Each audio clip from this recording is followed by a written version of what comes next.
Sebelum lanjut, jangan lupa subscribe dulu channelnya dan nyalakan lonceng notifikasi agar tidak ketinggalan update video Islami terbaru dari channel Termometer Islam. Terima kasih sudah berkunjung. Semoga sehat selalu. Saya bukan mualaf.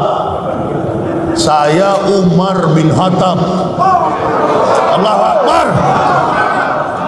Saya sudah nggak takut dengan penjara, dengan mati itu, dan tidak ada di badan ini. Karena saya sudah tahu. Nah, saya tidak pernah pakai pengawal kemana-mana. Anti dikawal saya. Anti saya dikawal. Anti. Di atas peri 3 kafir sudah bisik-bisik. Tak sikat dia. Tak sikat dia. Di mobil saya itu kan samurai. Saya duduk di railing kapal feri itu, saya pasang kuda-kuda. Set kode maju. Lari ke atas. Maju. Aku habis di atas kapal ini. Datang yang muslim, orang kapal itu. Waalaikumsalam Ustaz. Waalaikumsalam. Salaman kita. Siapa tadi itu Ustaz? Nggak tahu, kafir. Dia mau coba barangkali. Saya sudah pasang kuda-kuda, saya bilang maju.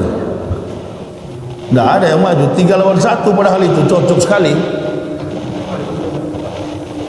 Oh, kalau masuk penjara karena kebenaran itu, bela kebenaran, alhamdulillah. Tapi jangan masuk penjara karena kejahatan. Itu. Kita berdakwah ini, saya dari rumah pikir-pikir, bilang aja lah ke Pak Jokowi, mundurlah. Kalau Pak Jokowi sayang negara ini. Coba lihat sebelum pilpres sampai kinerjanya tidak ada. Ya, bukan Pak Jokowi yang kerja, yang membantu Pak Jokowi siapa itu orang-orang itu. Nah, beberapa jenderal yang di samping sudahlah, ya. Kalau Pak Jokowi mundur, yang beberapa orang tua ini jadi pengangguran di rumah, baru kita olok. Kasihan, cari makan ibu bapak dengan cara yang halal. Kita umat Islam ini sudah terlalu toleran, terlalu baik. Tapi yakinlah, kali ini Allah tidak akan berikan kesempatan. Insya Allah, yakin, seyakin-yakinnya, kali ini benteng sekuat apapun akan dirobohkan oleh Allah Subhanahu wa taala. Kita berdoa saja. Tadi saya dapat WA dari teman Ustadz, saudara-saudara kita sedang berjuang ini, kita hanya boleh berdoa. Nggak perlu kita turun. Kalau kita turun, dia makin menang. Itu persoalannya. Jadi sasaran, dibilang kita yang provokatif, bilang kita yang jadi provokator, yang provokasi mahasiswa. Jadi kita nggak usah turun, kita hanya berdoa. Itulah kekuatan senjata kita. Minta berdoa kepada Allah agar menyudahkan semua ini. Berganti pada hal-hal yang baik, hal-hal yang positif, dan Indonesia ke depan nantinya dipimpin oleh saudara kita Profesor Anies Baswedan. 2024 itu bukan waktu yang lama, singkat sekali itu. Tanpa kampanye, Pak Anies ini sudah memang takdirnya Allah. Amin. Doakan beliau umur panjang, sehat-sehat. Wakilnya bisa Pak Gatot. Memang kalau nggak ada jenderal yang jadi pemimpin di negara ini, susah Indonesia ini. Mestinya presidennya jenderal memang. Mestinya. Kalau kita cari, kita bicara serius. Negara Indonesia ini beberapa kali dipimpin jenderal, tidak pernah ada seperti ini. Inilah karena kita sering main-main begini. Kalau bicara kebenaran, kita jadikan main-main. Akhirnya juga kita dimain-mainkan. Bagaimana Allah mendengar doa kita sementara kita nggak serius kok? Anggap biasa yang begini. Ini kalau kita serius yang benar. Kemarin kita joget-joget, Prabowo pun ikut joget-joget. Allah nggak suka begitu. Saya sudah bilang ini konyolisme. Baru menang sudah takabur. Baru menang sudah takabur. Di mana ibu bapak lihat saya kemarin dipanggil untuk menghadap Prabowo 6 kali, nggak mau saya. Ketemu Ustadz nggak mau, tapi saya bergerilya di lapangan. Belum apa-apa sudah joget-joget, tidak menunjukkan wibawa sebagai seorang pemimpin. Berhenti itu, berhenti kita ketawa-ketawa, berhenti kita juga bermain-main. Situasi negara dan agama kita ini lagi. Bayangkan sekelas UAS, Ustaz Abdul Somad aja bisa nikapin dari sudut kampung sana, bisa cungkil-cungkil UAS, bicara tidak betul itu. Ini kita nggak serius. Allahu Akbar. Belum lagi kita sama umat Islam diadu domba. Polisi, petugas dengan masyarakat, masyarakat dengan petugas, padahal satu masjid kita. Nah, bagaimana di kedepan hari kita masyarakat dengan polisi sholat sama-sama, tidak saling curiga, karena saudara-saudara kita juga ada yang polisi, ada yang tentara. Jangan mau kita diadu domba oleh pihak asing. Sekarang kan sudah ketahuan yang bermain ini Cina. Siapa lagi? Tapi Cina-Cina yang sudah masuk Islam, Ustaz, wallahu alam bisawab. Ular tetap ular. Ular tetap ular. Kalau kami ini susah, kami ini anak militer, bapak saya tentara, jadi tidak akan luntur cinta kepada negara Kesatuan Republik Indonesia, tidak akan luntur.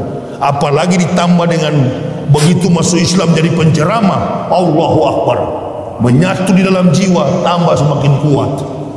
Itu syukur kepada Allah, syukur kepada negara dengan masuk Islam. Pertaruhkan agama ini, negara ini diperjuangkan. Itu belum tahu kita, siapa tahu yang ada dalam masjid ini anaknya ada di jalan sekarang lagi berjuang, mahasiswa. Anak saya juga mahasiswa dari Bandung, kuliah di Unikom, anak perempuan. Semua mereka ini adalah generasi backbone untuk negara dan agama di masa akan datang. Kita akan meninggal dunia, tetapi yang kita tinggalkan adalah kebaikan. Begitu juga pemerintah, yang dia tinggalkan kebaikan. Sekarang dia berkuasa, besok dia akan turun jadi penguasa. Ini ada yang munafik-munafik itu, kalau sudah pensiun pura-pura aktif di masjid. Ada kan? Bahkan sudah pakai infus di rumah sakit, baru pura-pura sadar. Duh, coba kalau dulu Ustaz ketemu saya, dalam hatiku, napi kau, udah mau mampus baru. Ada pernah orang kaya kami doakan di rumah sakit pusat Pertamina itu. Teman saya seorang Ustaz Cecep dari Bandung. Terus kita bagaimana kan ya Ustaz? Doakan, percuma didoakan, udah ngos-ngosan, sudah mau mati. Dia bilang saya punya villa di Cianjur, punya rumah di Bogor, punya rumah di Jakarta, kos-kosan. Sudah mau mati, baru menyerah, mengucapkan syahadat, udah setengah mati. Teman saya Ustaz tanya, kira-kira surga enggak itu? Surga apa? Neraka itu. Sholat Jumat tidak, sholat 5 waktu tidak, surga dari mana? Sudah kafir itu, munafik, kafir, sama. Wala tusolli ala ahdim minhum mata abadah wala takum ala qabri innahum kafaru billahi wa rasulihi wa mamatu fasikun. Janganlah engkau Muhammad mensolatkan salah seorang yang mati dari kaum munafik, mata abadah, untuk selama-lamanya. Wala takum ala qabri, jangan mendoakan mereka, jangan berdiri di atas kubur mereka. Kenapa? Innahum kafaru billahi wa rasulihi wa mamatu fasikun, karena mereka telah kafir terhadap Allah dan Rasul, dan mereka mati dalam keadaan fasik. Jadi orang munafik itu sama dengan kafir. Dia sudah kafir.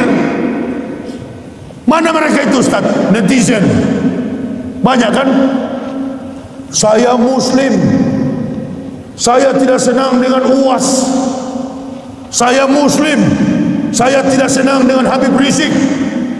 Saya Muslim, saya tidak senang dengan Habib Bahar. Saya tidak senang dengan Yahya Waloni. Dia tidak senang dengan Ustaz, dia tidak senang dengan Habib, dia tidak senang dengan Kiai. Dia ngaku Muslim, kafir. Itu yang kafir asli, itu kafir asli.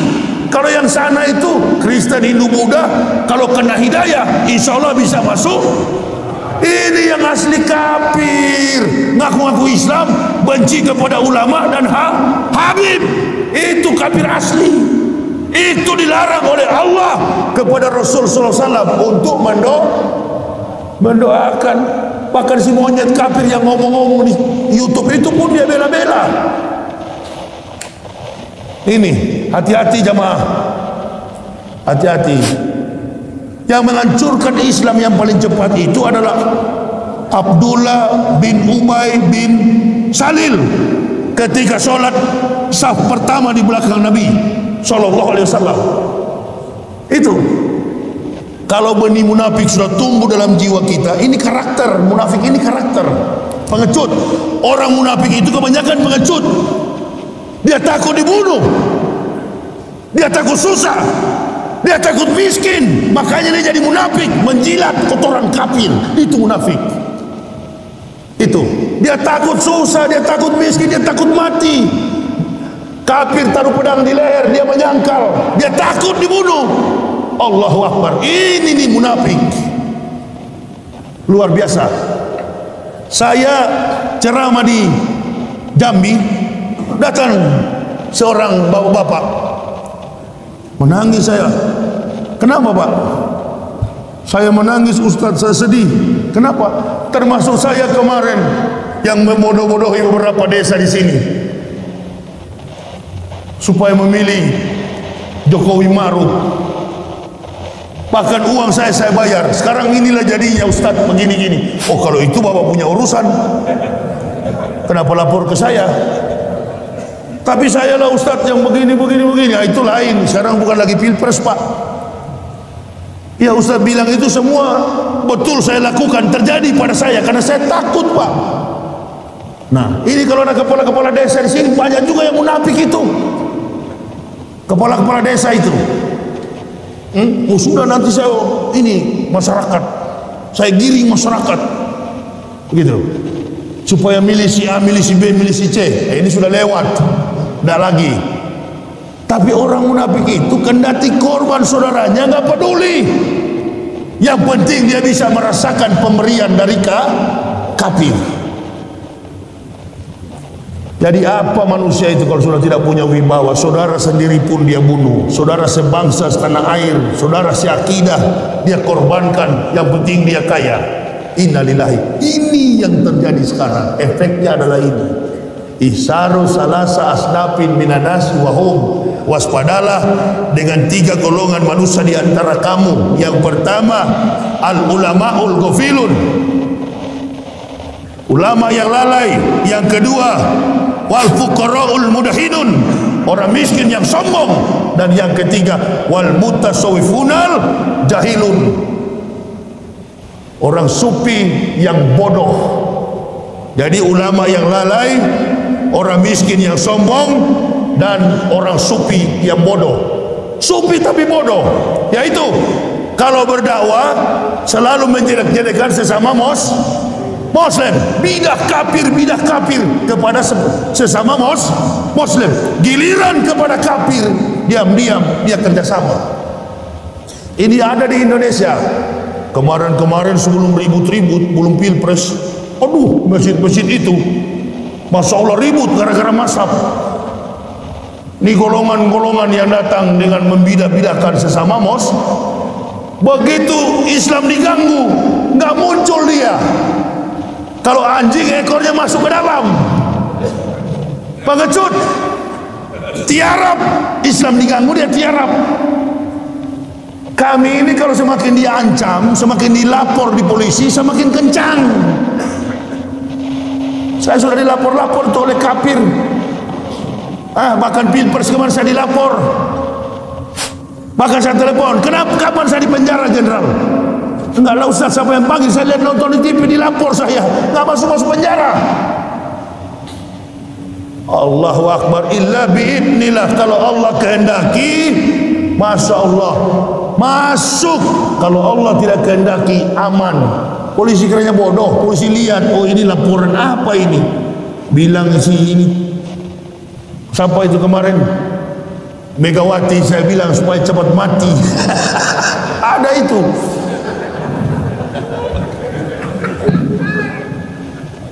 Kan sudah didoakan, tidak usah didoakan, zolim. Orang-orang itu kan tangkap, tidak ada tendensi, tidak ada kelompok. Saya paling mudah saya ini kalau dibunuh, paling mau bikin selesai saya gampang, bunuh. Tapi saya melawan. Saya melawan dulu, ngapain saya biarin? Saya melawan. Ustadz, kenapa nggak pimpin umat? Oh belum saatnya, belum. Tunggulah. Mau pimpin begitu sabar dulu. Sedangkan nggak pimpin berani, apalagi sudah ada pengikut, tambah lebih ganas, lebih buas. Ya saya kira jagalah persatuan ini.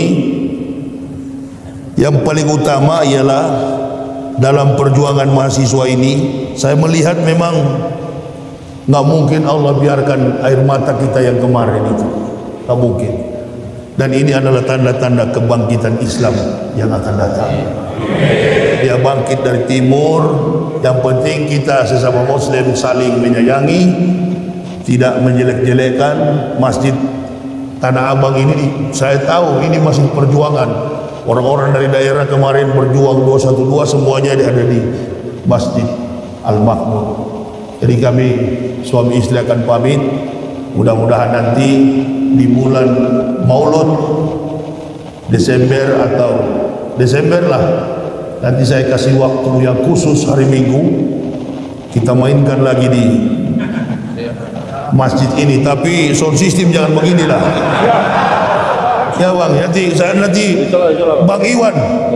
Bang Iwan ini yang selalu menjadwalkan saya di Bukit Tinggi, di mana-mana. Beliau yang bawa saya ini di daerah Sumatera Barat. Nanti saya kasih tahu beliau tanggalnya. Saya juga kegiatan saya padat ini.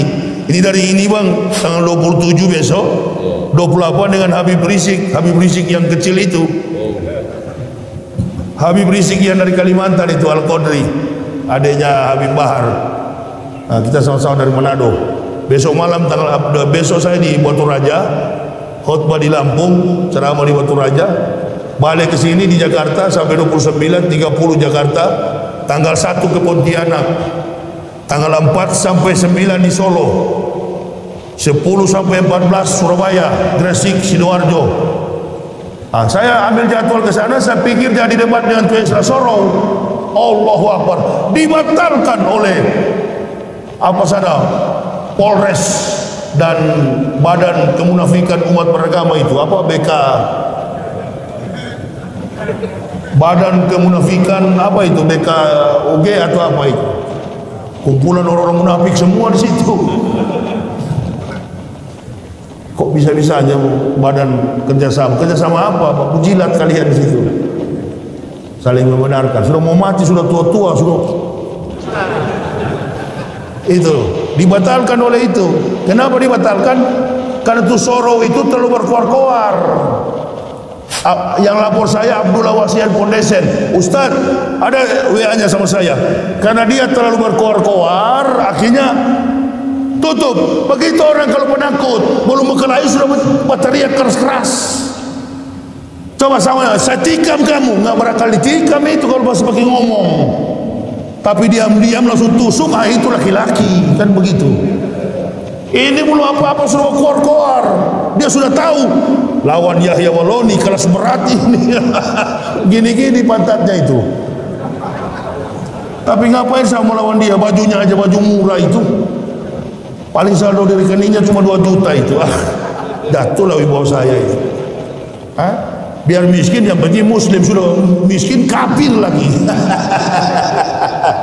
Itu yang dia jengkel sama saya. Jangankan debat, baku hantam bakalahi pun saya limas kalau dia itu. Umar itu tidak hanya cerdas, Umar itu pintar juga berkelahi, kan begitu. Makin digertak makin maju, bukan makin digertak makin kamu sudah dilapor Yahya. Nah, terus kalau dilapor lebih kencang saya. Kok Ustaz Somad dilapor? Saya dilapor. Bukan dia lapor betul. Harusnya lapor ke Tuhan, jangan lapor polisi. Polisi banyak yang dia urus, mahasiswa demo kan. Lapor ke Tuhan. Assalamualaikum Yesus. Lapor ke atas, itu kan kamu bilang Tuhan. Ya lapor ke Tuhanmu. Assalamualaikum sus. Ada apa? Balul. Ini Yahya dengan Somad begini gini gini. Oh sudah, nggak apa-apa, nggak mempan dengan Yesus. Lapor ke Tuhan. Assalamualaikum Tuhan. Waalaikumsalam. Ada apa? Matius, Markus, Stefanus, Tetanus, Spiritus, Robertus. Ini Yahya dengan Somad begini-gini. Ya udah nanti Tuhan bilang jangan ganggu.